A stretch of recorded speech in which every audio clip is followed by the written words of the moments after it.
بسم اللہ الرحمن الرحیم۔ السلام علیکم۔ اردو کہانی سینٹر میں خوش آمدید۔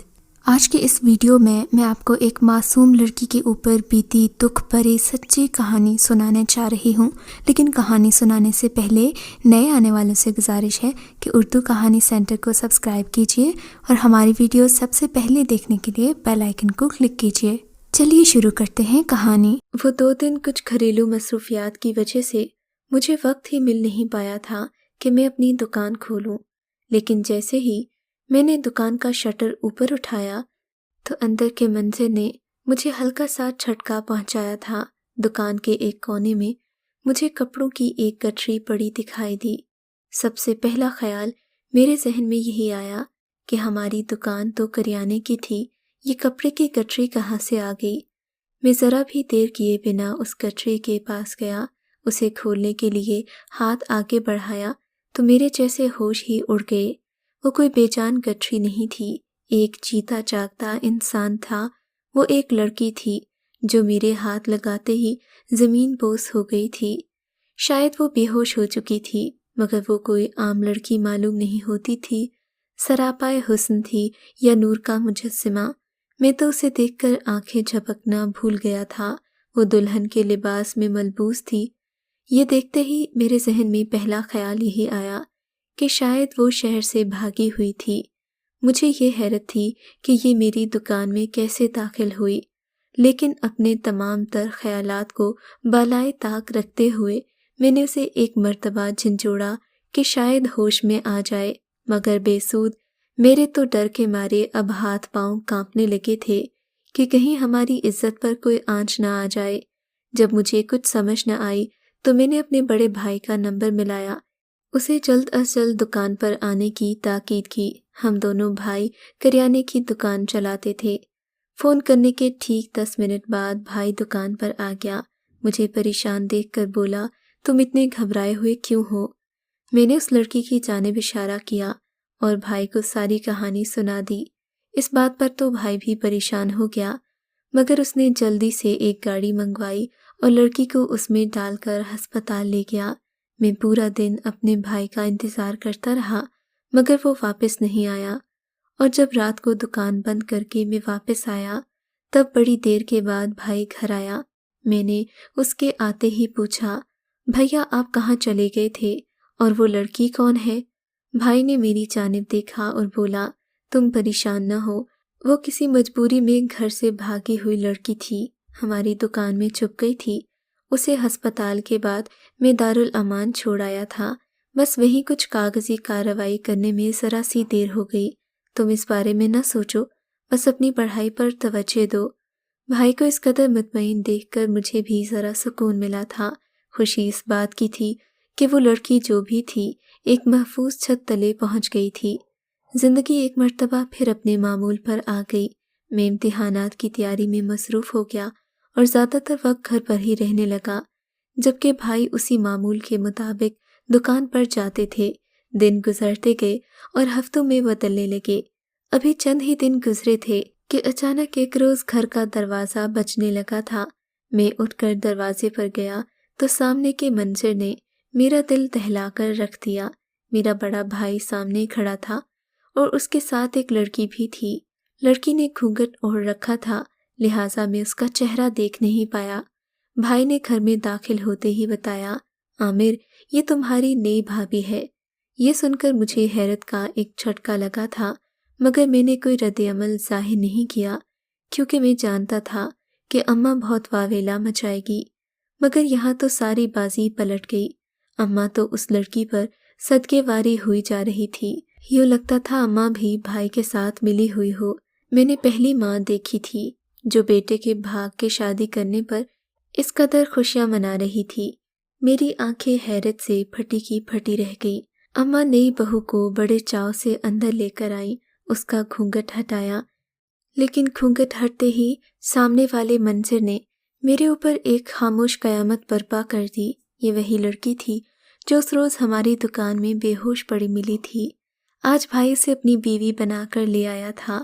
بھائی اور میرے درمیان تو اس بارے میں دوبارہ کبھی کوئی بات ہی نہیں ہوئی تھی، پھر یہ سب کیسے ہو گیا؟ میں ایک عجیب کشمکش میں مبتلا تھا۔